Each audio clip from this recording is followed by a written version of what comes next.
If you do any prospecting with LinkedIn, you have got to go get set up with Surf. That's SURFE. It's a tool you can use to add new contacts to your CRM system directly from LinkedIn in seconds. I'm using it every single day.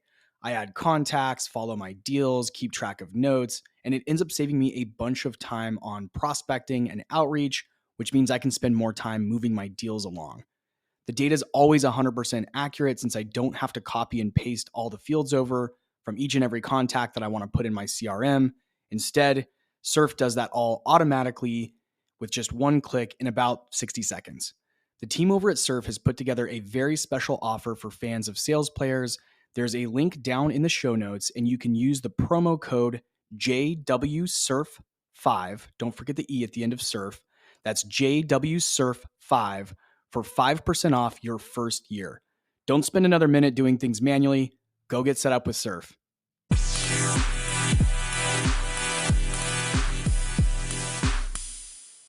Okay, we've got a fantastic guest lined up for today. His name is Raj Nathan. He goes by Raj Nation, by the way. He talks about it in the episode, how his wife sometimes uses that to get his attention. But he is the founder of Startup Hypeman. He's a rapper and a chief pitch artist. And I invited him on the show today because I wanted to get some ideas for how I could improve my own personal elevator pitch, how I could posture myself better, and improve my ability to tell stories. And he gets into all of that. He even breaks down my LinkedIn profile and shares a couple ways that I could make that better and more relevant to my audience. And he's actually put together a special offer for SaaS Sales Players listeners. So if you go to startuphypeman.com/SSP, you can check out the resource he's put together for you guys.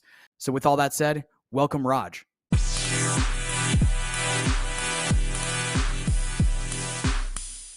And we're live. Raj, welcome to the SaaS Sales Players. Thank you for having me. I'm excited to be a player in the game. So really quickly, typically where we get started, and I've got, I think, a lot of questions lined up for you today, just looking over your LinkedIn profile and what you've done and sort of really how you sort of position yourself on LinkedIn. I have a ton of questions, but I do want to get started with a little bit about your background. How did you get to where you are today? And how did you become the startup hype man? Is that, or Raj Nation, I should say. Yeah. Operating as both. Yeah.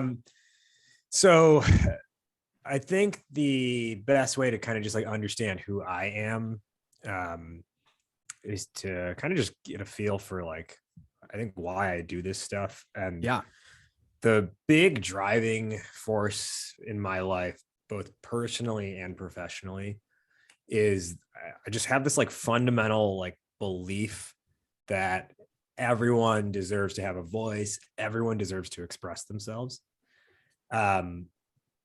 Like one of the things that gets at me the most is when I see someone feel like they can't be themselves or they're unable to be themselves because of the situation or the environment they're in. Like those are like I feel that friction probably more than the average person when I observe someone else going through that. Or someone who says like, I'm not the type of person who would blank. Not to say that like every person should be going in like, free climbing, whatever that documentary was, right? Oh, I'm not saying that's what everyone's path should be, right? Right. But I think too often we hold ourselves back out of fear of like reputation or what will people think, et cetera. So my driving force is this idea of expression. And I really think the reason I was like put on this earth was to help bring out more expression in the world. And so the way I have been able to go about that for a long time unknowingly, and then once I realized it became very knowingly, is different forms of storytelling. Yeah. And like that's the chariot or the vehicle that I've been driving to bring out expression in the world, both in myself and in others. And what that's manifested over the years is starting Startup Hypeman. But in addition to Startup Hypeman, I teach yoga, which I really view as, that's a little like a physical expression, right? And the mindset I take to putting together a class is very much one of where I think about like the story arc of postures. And, the students who take my classes know that there's always a theme I put at the beginning of the class about something that deeper that you should be thinking on as class is going on. Yeah. I'm also a hip hop artist, right? And rap is storytelling through music and lyrics. I have become a professional ring announcer for MMA. No way. And yeah, and like that is right. What's my job there? It's to hype up the two fighters, right? It's to help give them a voice with this audience before they go battle each other. Wow. Right. So all of these things, and there, there's a list of things that I've done in the past that, like I felt fulfilled, so I didn't continue or it didn't pan out, but they were all these different things that I have done, that I am doing now, and that I will likely do in the future, are all these manifestations of storytelling in the name of expression. I really like that, because something I've observed about my own performance is in the environments where I've been totally free to express myself and tell my story and do it sort of shamelessly, and being real, just being who I really am. That is typically when I've done the highest performance as a seller, is, when I'm in that position where I feel totally, like everyone's behind me to just be myself, tell my story, tell lots of stories, have fun with it, be real. And yet, sometimes in my career, I found myself in an environment where I didn't feel comfortable telling my story or being my full self, and I didn't do as well. So why, what can people do? And I know this is sort of going off track from your background, but I think this is a super interesting topic, and one that I've never really talked about before, but feel pretty passionately about. What can, sellers out there do to express themselves better? It might be a weird question, but yeah, you seem like you might have the answer. Well, I think it starts with it's like the first conversation you need to have is the conversation with yourself. Yeah. Right? Like assess what's your existing comfort level with, quote unquote, like being who you are. How do I put it? Do you take on a different personality when you start your workday versus when you're off the clock? Even at like a personal level, do you feel like you have to act a certain way with your friend group? That's putting on an act, more or less, or that's like trying to conform in a certain way, right? These are the things that you've got to actually assess and ask yourself, like at a base level, like especially with friends, do I feel like if I share with them something I'm passionate about, that they will hold space for that and receive that well and want to like support and promote me in that? Or if I share that thing with them, are they going to laugh at me and say, that's stupid, good luck with that? Right? Those are all the little things at a very, very like inter and intrapersonal level that, if you're not happy with those answers, I think that's the starting point. You gotta be honest about yourself there, and then you can build back up out of that. And then it's like, all right, well, do I want to surround myself with different people? Do I need to be in a different work environment, or do I need to, at least if I don't leave the work environment, do I need to have a conversation with whomever necessary here to say, this is how, I don't know if you're aware of this, but this is how I've been feeling at this company. And I would actually say in a lot of cases, they have no idea that they're placing that kind of, undue sort of like expectation or impression on you. So I've had that conversation with a manager in the past too, which was, and his perception was like, it feels like you're projecting this onto us. We're not expecting you to be a certain way other than yourself, but you seem to think that we want you to be. It's a real, like, I guess, just lack of a better word, mind fuck, like to kind of get out of that. A lot of times we're in our own head about it, right? Yeah. And just literally just getting the words out is when we realize, maybe they were like that, but I would venture to say in a lot of cases, we just assumed that's the way it was, and we never bothered to ask or have the conversation. And then once you have that conversation, it's almost like you can relax your shoulders finally. Because I think that inability to feel like yourself, and once you start extrapolating this out, that's where, like, with Startup Hypeman, it's like, well, figuring out, at a company level, like, what is the being yourself version of this that you're going to be putting out into the market to make you unique and stand out. But at an individual level, it's like, when you don't feel like you can be yourself, there is like, you are always tensed up internally, right? It's like your heart is tensed up, And then that exhale allows everything to shrug down. And it's like, oh my God, I can finally take a full breath again. Oh man, this is an interesting topic, one that I've really not talked about a lot, but certainly I'm familiar with and know the struggles and really have seen the results. Like if you can get to a place, like you say, where you're comfortable to express yourself, and you don't feel that like negative headspace, then you're going to tend to do better. So storytelling is a big theme. Helping you guys help brands tell stories, and ultimately that would trickle down to reps telling the story. What's a way to get started with improving one's storytelling abilities? Because I do think it's hugely important, especially today, because most of my listeners are in SaaS, and the SaaS marketplace is super saturated. So if you're not someone who's telling a really unique and interesting, compelling story, you're just going to be part of the rest of the noise out there. So it's really key, I think, to develop that skill set as a seller. What are some things people can do just to hone in on their storytelling abilities? Well, I think it starts with mindset. Yeah. And, so the average person listening to this, you are an account executive, you're an SDR. And I think the challenge is too many people are thinking like a business person. And instead, what you need to do is think like an entertainer. And I say that because entertainers care about one thing: my audience. Yeah. Right. I care about creating a great experience for my audience.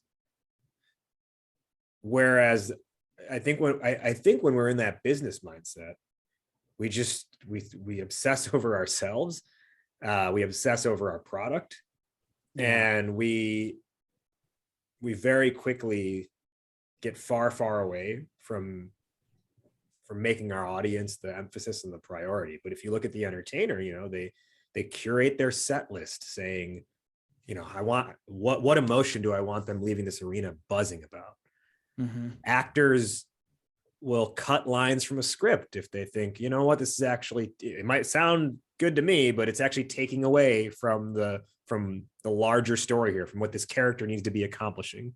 Right. And so that entertainment mindset, I think, is so key, because inherently where it puts you at as a starting point is being able to see and speak from your audience's point of view, from your audience's frame of reference.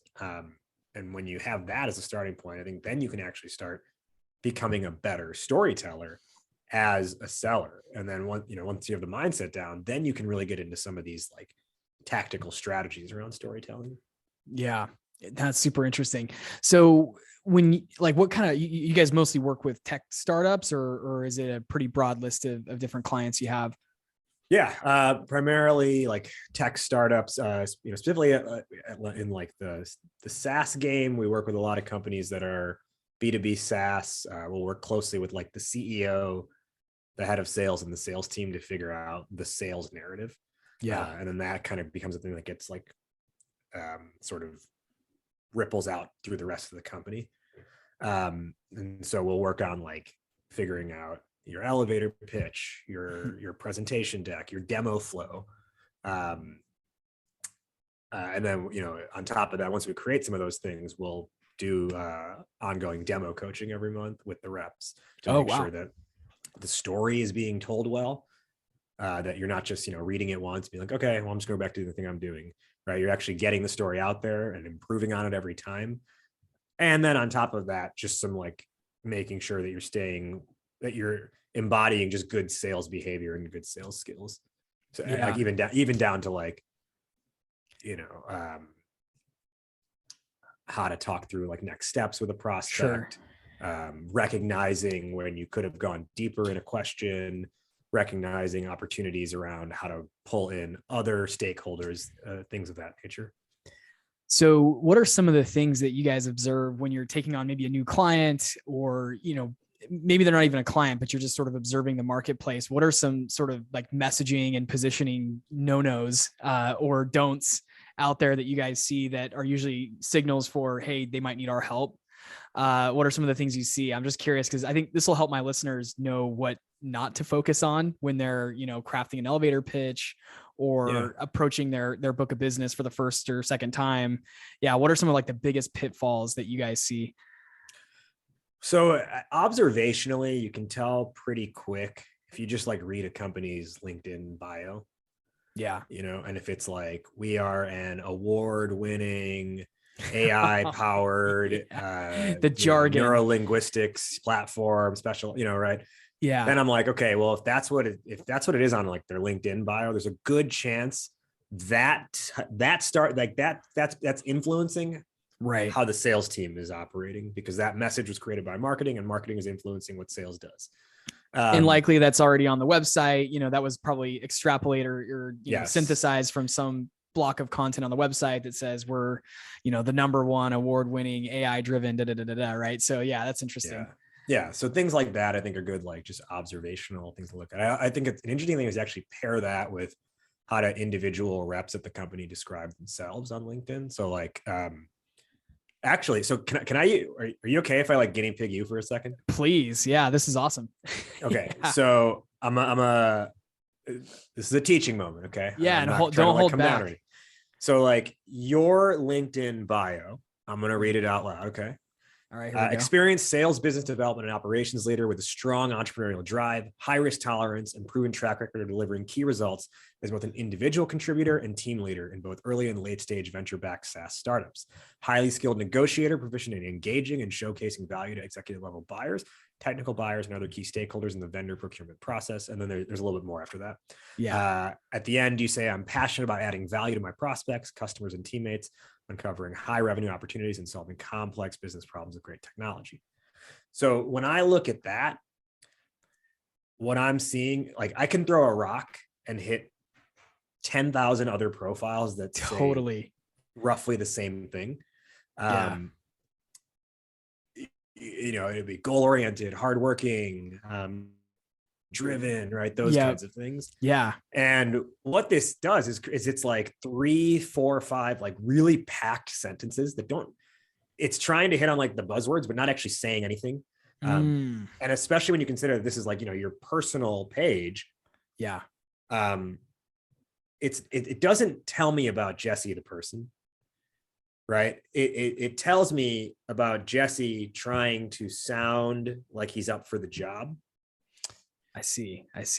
But it's not differentiating you personally at all from anyone else. And I always like, here's like the way you can like, kind of like compare about how, like why you can improve it.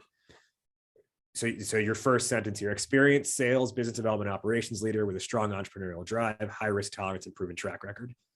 Yeah. Is anyone saying the opposite? Or is anyone saying inexperienced sales, biz dev, and operations leader with an awful entrepreneurial drive, low risk tolerance, and zero track record? Right.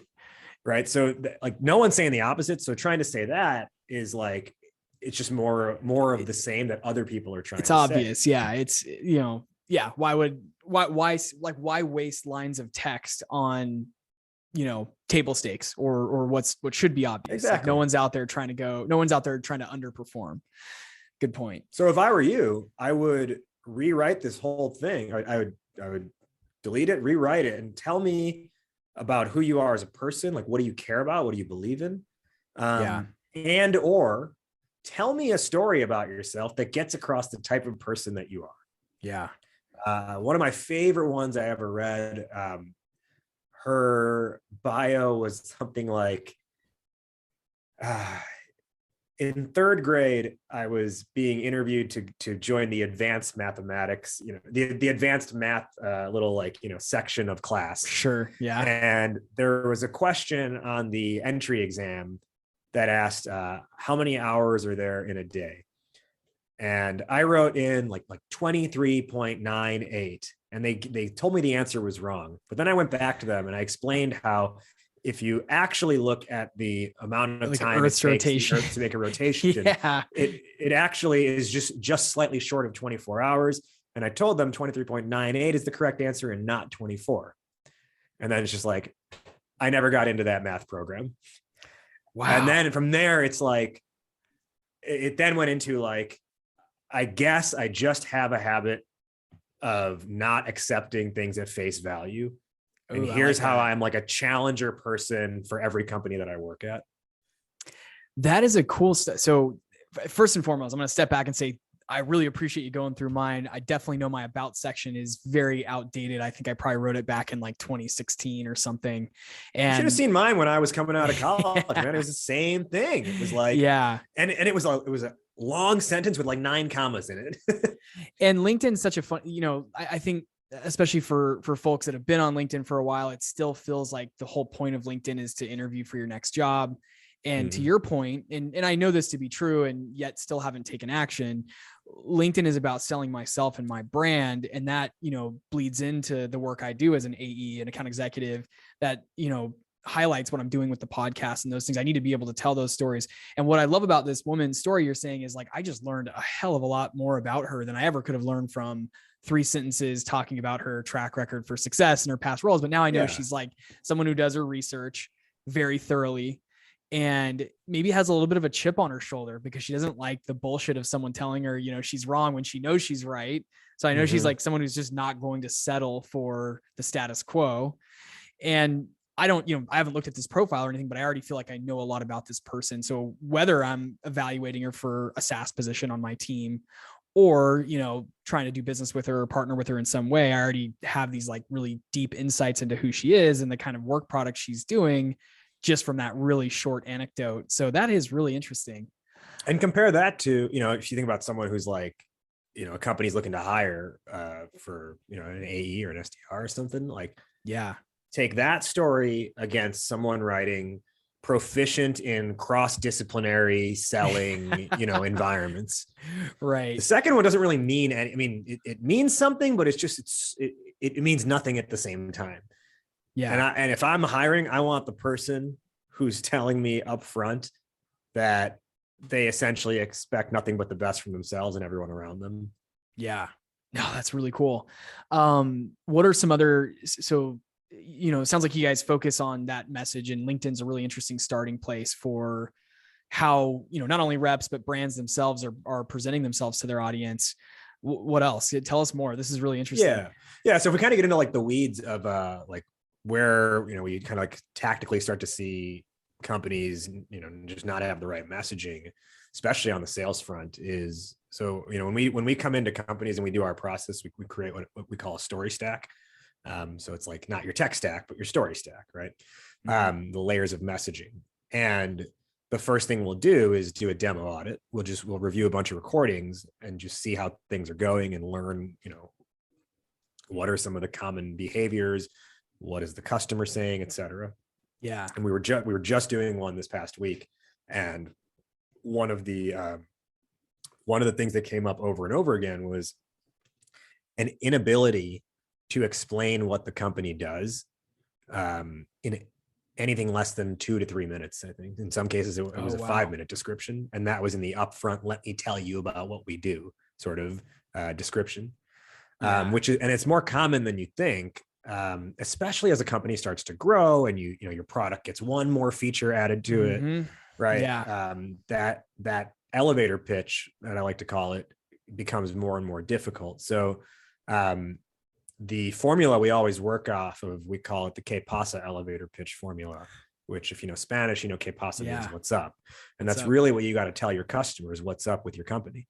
And so the PASA is an acronym, problem, approach, solution, action. So if you communicate through that lens, you'll be able to get your company information across in maximum 60 seconds, usually it's going to range somewhere between like 25 and 40 seconds. And you're distributing the information in a progressive way to where they want to keep hearing what you have to say next.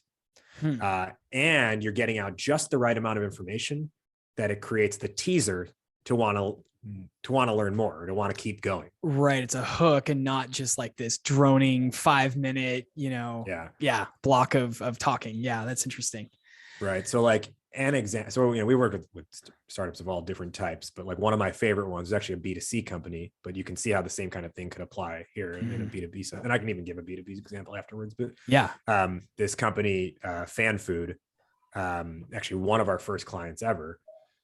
And this, when they were just getting started, it was the founders, the CEO. And I was like, okay, tell me what does your company do?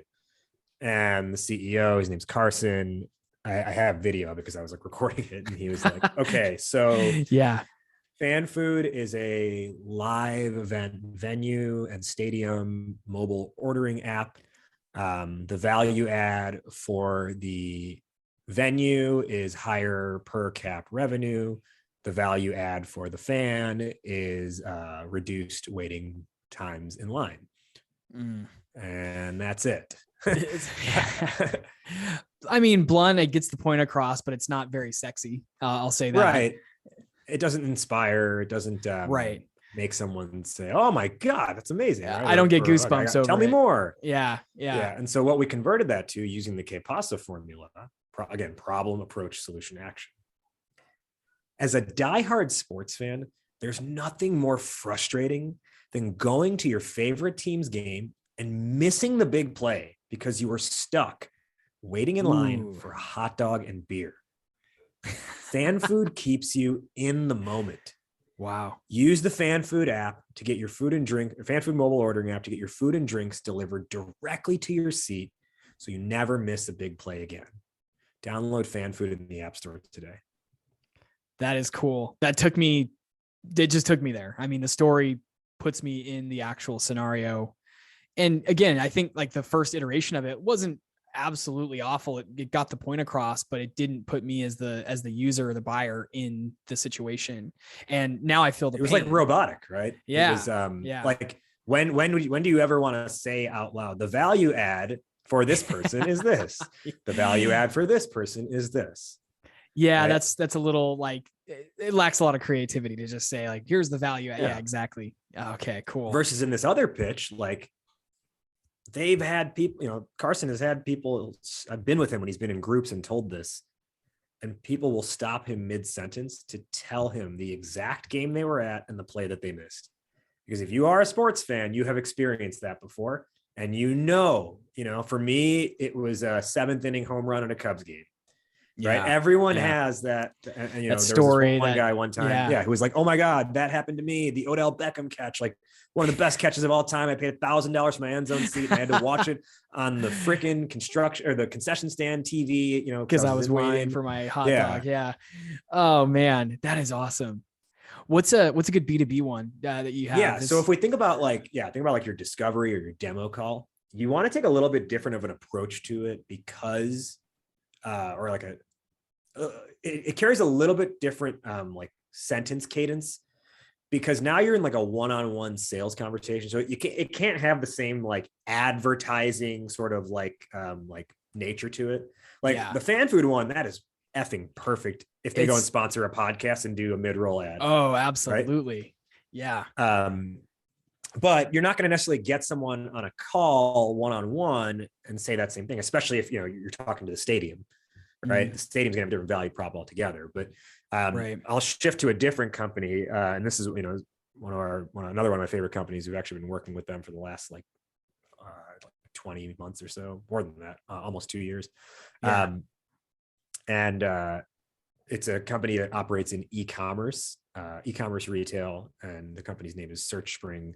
And their elevator pitch is, we talk to e-commerce teams every day who tell us they're stuck spinning their wheels trying to get their website to work the way they want it to. The search bar is pulling up incorrect items.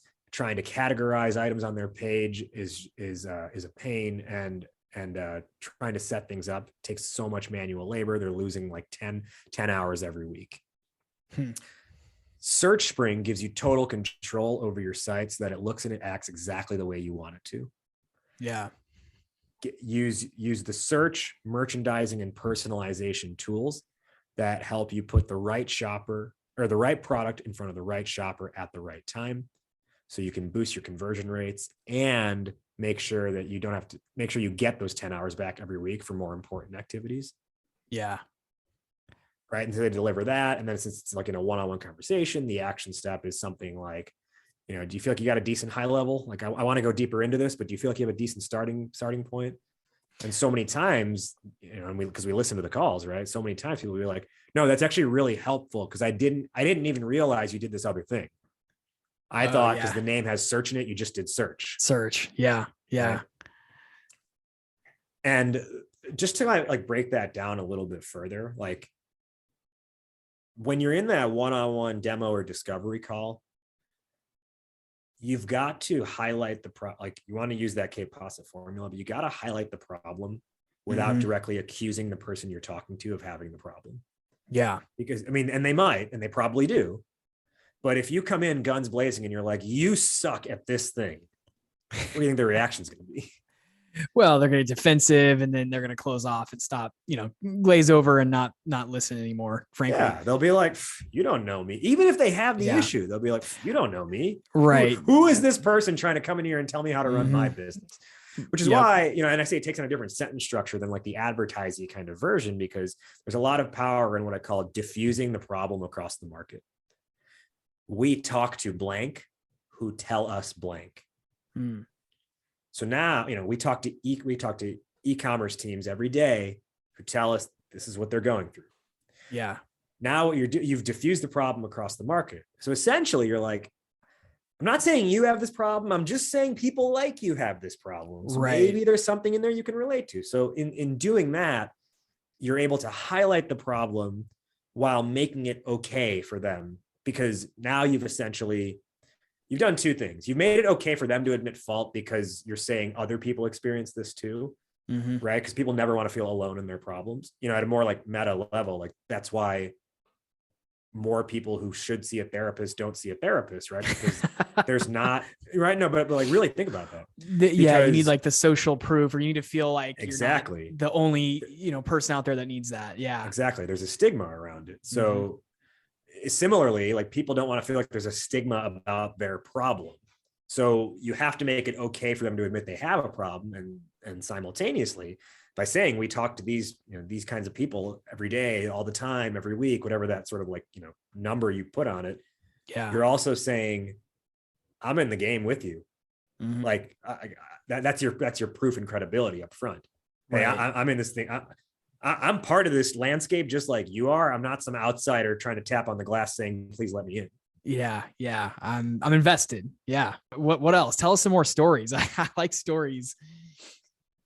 Here's another one that I probably haven't really talked about this much, because I just wrote an article about it yesterday, or earlier this week. And it's on the power of framing.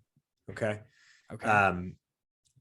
The idea behind framing is this it can be applied in a lot of different cases. I think probably the lowest hanging fruit here is as it pertains to data or stats or numbers or trends.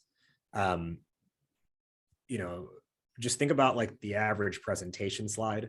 If it's referencing some data, and in the article I wrote, I'll just use that because it's top of mind for me. Sure. Yeah, please. I basically sourced a bunch of graphs and charts online about growth in the video game industry. And, you literally just do a Google image search of, video game industry growth. You'll get 100 results of different charts, about, and the only thing that's really going to change is like year 2018 or year 2020, whatever that might be, 2021. And they might be using a bar graph, they might be using a wheel, they might be using a line graph. But what you'll notice is nearly every single one of those headers on the graph says something like global video game industry performance 2018 to 2020. Video game industry growth this specific year, global video game market, right? That's what you'll see as the header on it. Right. And so effectively, yes, that's what this graph, this chart, this slide contains, is information on that. But it's presented, the header presents the data from a neutral standpoint. And a neutral delivery of that information is going to generate a neutral result from the audience, a neutral response rather, right? Like the most you'll do is just be like, okay, cool, when you see that, right? Okay, cool is not what you want people responding. Right. It's not enough. Yeah. So framing is all about being able to put these things in within the context of your point of view. And because if you're not framing, if you're saying global video game market, you're leaving it to your audience to determine what should I believe about this slide? What should I believe about this data? What's my own take?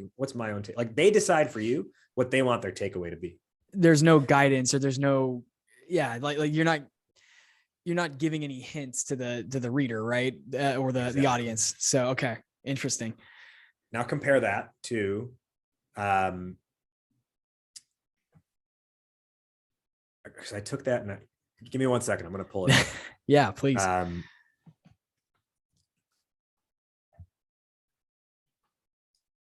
So I ended up taking those charts, right? And I applied frame. I just did like a Photoshop over them and I applied framing. So we had one where there was a chart that said US video game industry revenues 2018 versus 2017. I rewrote that to every sector of gaming has grown 15+% in just 1 year. Wow. There was another one where the chart was 2020 global games market, and the actual graph, it was a wheel that broke it out like by like mobile, PC, browser, tablet, console, etc. So I rewrote that to device size doesn't matter. Everyone, in caps, everyone is a gamer now. So you're just kind of pulling, now the reader just has a little more context on what they're looking at. Because otherwise they're just looking at a pie graph and they, like you said, they have to come to their own conclusion on it. You're just giving them a shove in the right direction, allowing them to, come to a conclusion, but guiding them to that conclusion is kind of what I'm understanding. That's okay. Yeah. It's like, and I think probably the best example, this whole article was inspired by, I subscribe to this newsletter called Charter, CHARTR. And it's basically like it visualizes data in a better way to create news articles. Make sure you go to .co and not .com, because I typed in .com and it's a path towards installing like a virus or something. So Charter, CHARTR.co, not .com. Got it. Make sure you get that right. So they basically produce short news stories where they're able to better visualize data for you. And so this whole thing was sparked because they had one on video game industry growth, right? But their chart, visually it looked good, but it compared video games to movie ticket sales. Okay. Yeah. And the header said, the video game industry is bigger than the box office, ... by a lot. And then the actual numbers on it is like 93 billion versus 39 billion. Okay. Yeah. It's impossible to look at that slide through anything other than the lens of holy crap. Video games are way bigger than I thought. They're bigger than movies. That's insane. Oh, that is cool. Right? And so that's the power of being able to frame the information for your customer. You help provide the takeaway thought, right? If you say here, global games market, I can think of a million things about what I want to think about that. And chances are I'm going to think of something that's not working in your favor. Yeah. But if you tell me video games are bigger than the box office by a lot, I have I have to make an active effort to not think that. Yeah. Yeah. No, that's, man, that's so interesting.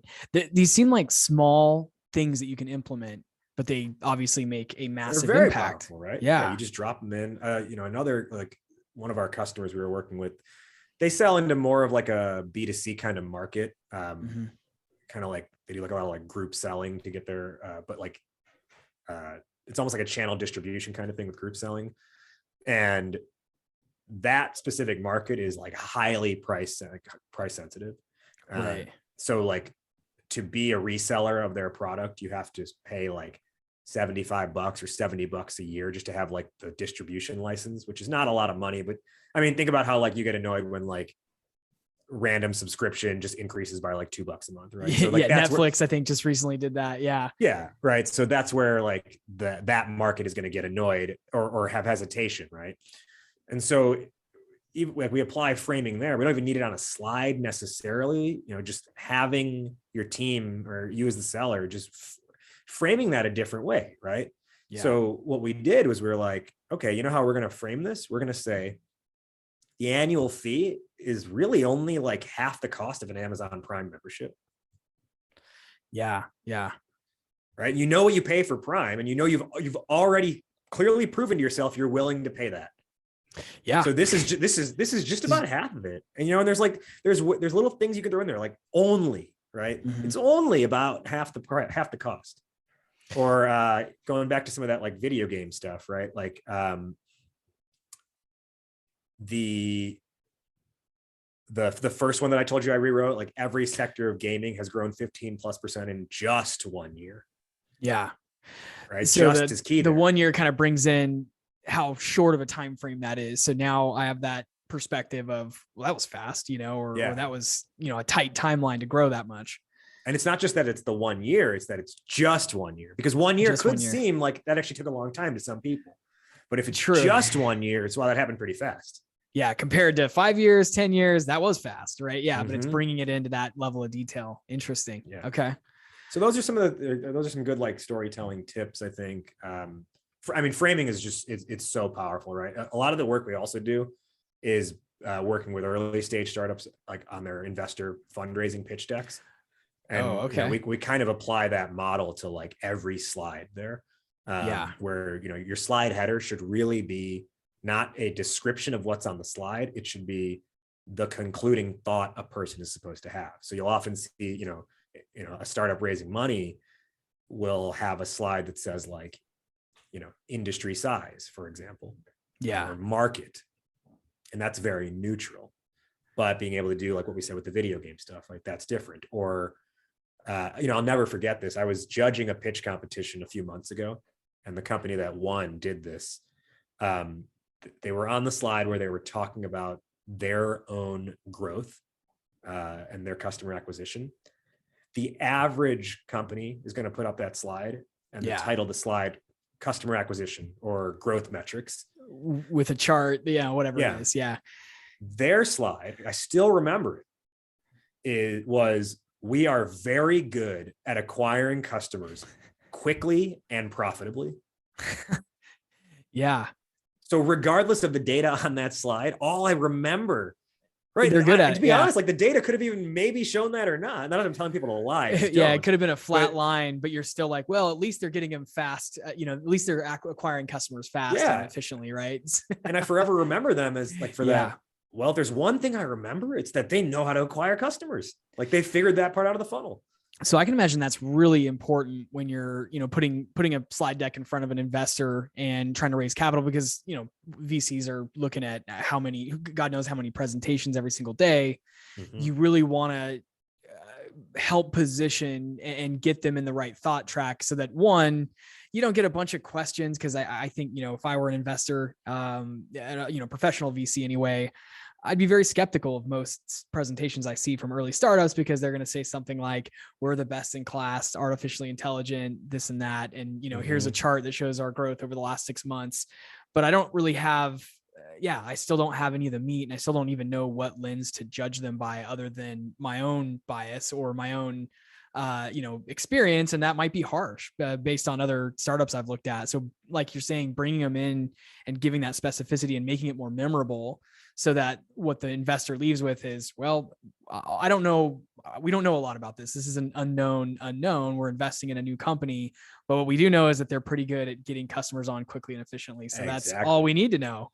And when it's a stack of 20 decks they've seen in the last 2 days, what are they going to remember? The company that talked like that. And then similarly, for your customers, right? As a seller, they're probably not just talking to you. They're probably evaluating many different people, many different vendors. So if you can essentially shape the story for them around what they should be believing about you, it's going to go a longer way than just being neutral about how you present everything. Yeah. Do you do a lot of work with clients on cold emails or email marketing, content marketing, and those kind of things? And what are some insights you've gained from doing that type of work? Yeah. So we work sometimes as part of the process, we'll do a little bit on like the prospecting, like strategies. But I probably have way more content about top funnel stuff than we actually do as a service, mainly because it's just we don't really desire to get work with companies on like, what's your cadence, what are your metrics, et cetera, around prospecting. We're just like, we know how to do it. So take this information and run with it for the most part. Aside from like, hey, let's do like some like strategy, advisory on it generally. But I think the biggest thing, I'm a huge fan of personalization. Yeah. And I think where I see personalization go wrong in a lot. So there's probably 2 points I want to make here. One is I don't think 5 lines or less is good advice. I think it's a very like restrictive piece of advice, because if your email is good, if it's personalized, if it can tell a story, people will read it. Regardless of how long it is. Yeah. Exactly. I mean, you obviously can't make it 90 pages, but I've got screenshot examples of emails I have sent that were 18 sentences, 22 sentences that generated responses within 10 minutes and booked a meeting for the next day. That was always like sort of a mental gymnastics for me, because early on in my career, I studied some of the great copywriters. And if you look at like a sales letter from, some of the old school copywriters, it's super long. It's just this wall of text, and yet it works. I mean, there's some of these, copywriters out there could sell, multiple millions of dollars worth of products through these long sales letters. And then I got into tech sales, and the, prevailing thought is super concise, 1 to 2, 3 sentences at most, and your email shouldn't be that long. But I think this is really interesting and different from what I've been hearing. Is what you're saying is length is not as important as impact and story. And I think that's super cool. Well, because I think there's a lot of like, oh my gosh, well, it's gotten to 7 sentences now, so I got to start cutting things away. But it's like, but are you cutting value out just to be 2 sentences shorter? Right. I think short is required if it's a mass email.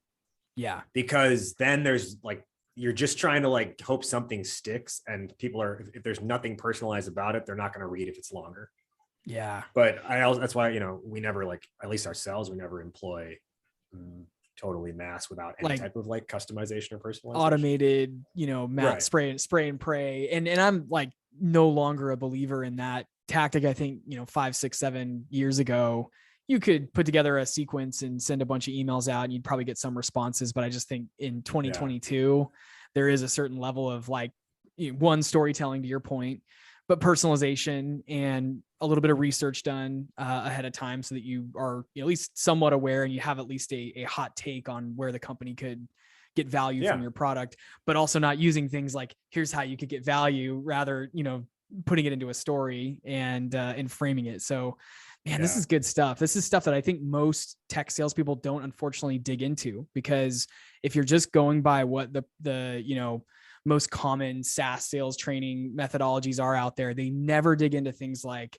framing or, even anchoring price. So we talked a little bit about, price anchoring or storytelling. It's something you see from the best reps, but it's never trained on. It's hardly encouraged too, because I think a lot of folks in this industry think it is just a numbers game and it's tech. It doesn't have to be though. It doesn't have to be. I tested out a theory that you could actually prospect on Thanksgiving this past year. I wasn't working on Thanksgiving, but I scheduled a campaign to go out between 6 and 10 p.m. local time Thanksgiving, like recipients local time Thanksgiving night. No way. Okay. And I did a very small sample size. I think I sent it to 29 people who had previously attended a webinar I did like a month or 2 earlier. Yeah. And my personalization on that was usually at this point of Thanksgiving, I've run out of things to talk about with my family. And sometimes I even just like take fake bathroom breaks just to look at my phone. This is so true. Figured that might be the case for you as well. So if so, like here, and then here's the value prop. Right. And so this is where I say it doesn't have to be a numbers game. 29 emails generated 4 responses and 3 meetings. The 4th response was just wrong person. Like they had no decision-making power. Wow. But 3 out of 29 is not bad, right? People are getting 3 out of 100, 3 out of 500. And when you think about it, so it's funny, I've actually done something similar to this in the past, where I reached out to just specific key prospects that either I had talked to at some point in the past year, had a semblance of a relationship with them, but used like the whole Thanksgiving premise of like, by 6 o'clock, you're kind of tired of the small talk and the socializing, and you're probably sitting on a couch, like totally stuffed with turkey and alcohol and everything else. You're just like looking for some kind of escape. And sometimes that escape is totally LinkedIn or your email inbox. Mhm. And I do the same. So I've done, something very similar. And I think that's brilliant.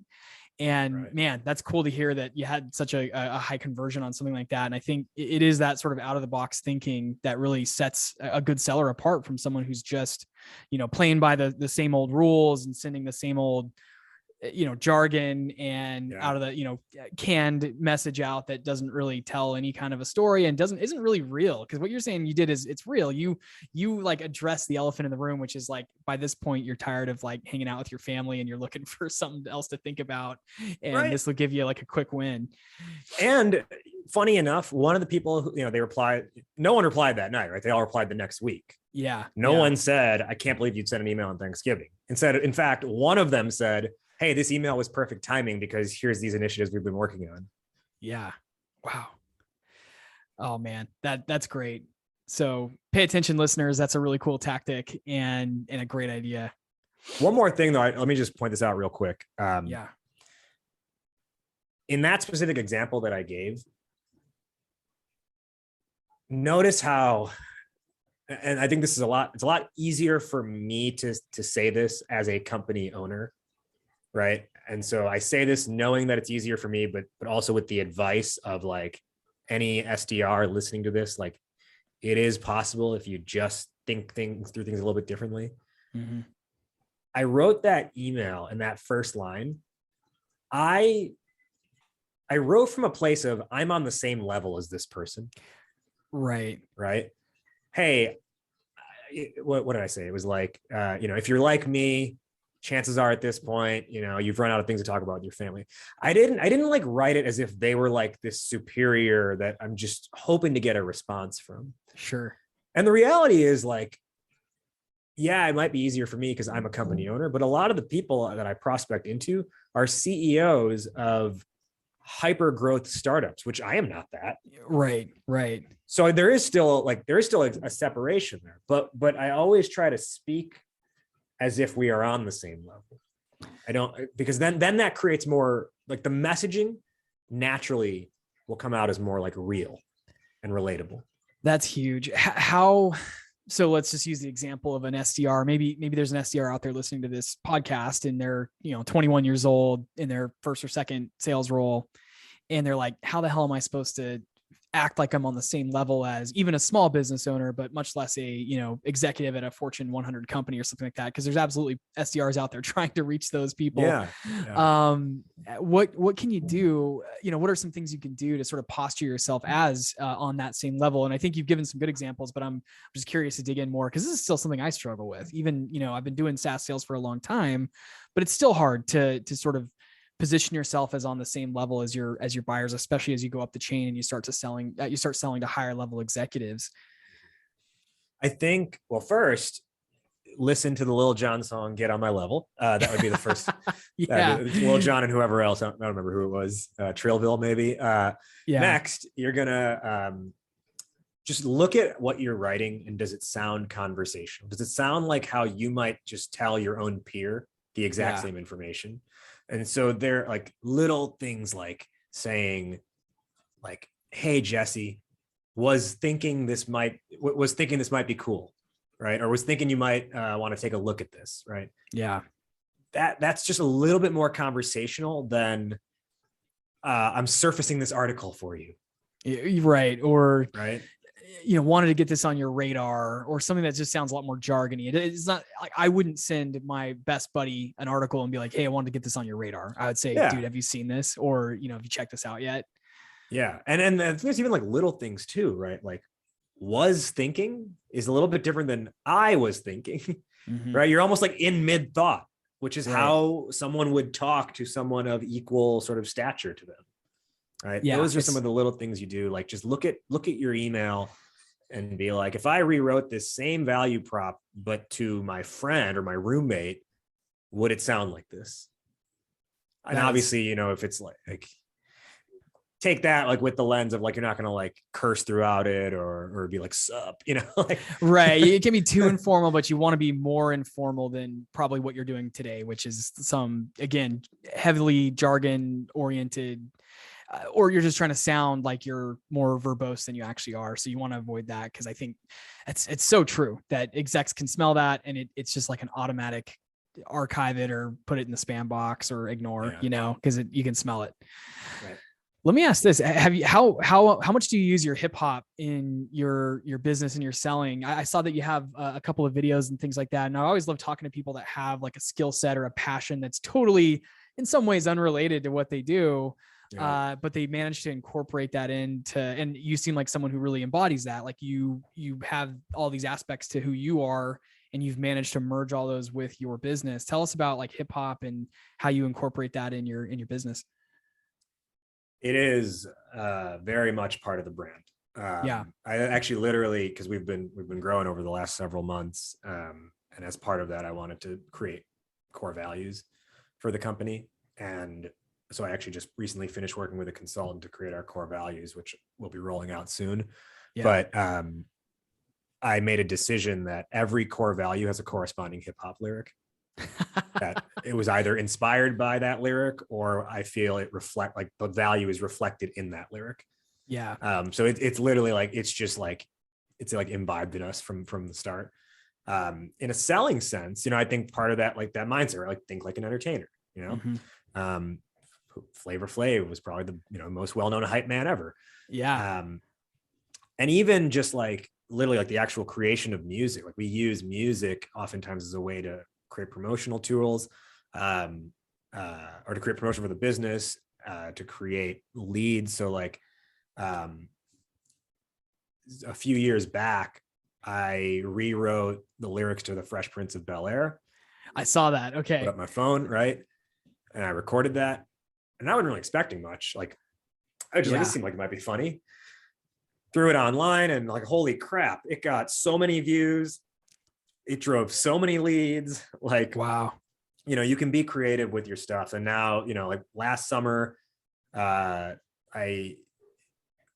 rewrote and recreated Eminem's song Stan, and it was called Carl, and it was about a lonely SDR named Carl who just keeps trying to get a meeting with, his number one prospect who just never replies to him. Yeah. And we kind of like follow like the Stan story arc, but as the SDR's life starts to crumble. Oh, that's awesome. That drove tons of views. Like the total watch time on it was like 15 or 16,000 minutes.